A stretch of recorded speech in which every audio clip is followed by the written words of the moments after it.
Team Royal, Harry choked as Hollywood Big Five studio to adapt by King's orders.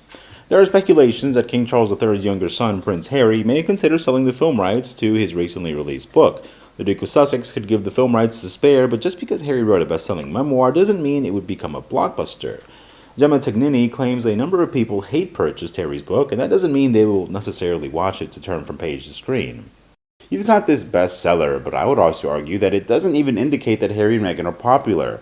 There's hate purchases in there. I know people who are like, I can't stand it, but I have to read it, so I don't necessarily think it's going to be a blockbuster. It depends on who produces it. It depends on what kind of scripting there is, casting, production, and marketing.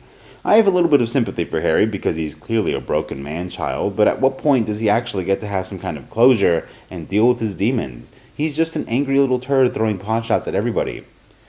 GT Communications' Gemma Tagnini says Prince Harry doesn't know who he is. After the royal was likened to an actor as an expert remarked, he looked as though he was pretending to be happy in the US.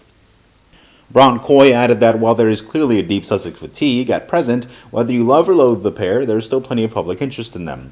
We're all still watching. Whether you love or loathe them, we're still getting such a rare look into the palace dramas direct from the source. Coy said it's concerning, however, that the Sussexes don't seem to have a long-term Hollywood plan or strategy and have burned too bright and fast to have any longevity in Tinseltown. Where does it go from here? What is that as a long-term strategy? So, we're interested, but how long can they grip us for? The pair have been dubbed a Hollywood flop by the Wall Street Journal and Rolling Stone magazine following the collapse of their $20 million Spotify deal.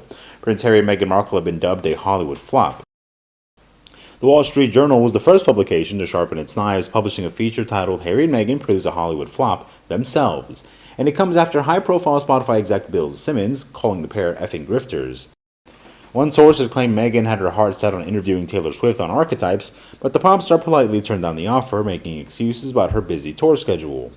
Columnist Daniela Elster wrote for News.au, if we were going to write an ABC of the royal family, it would start a bit like this. A is for Ascot, all the way for F is for flop.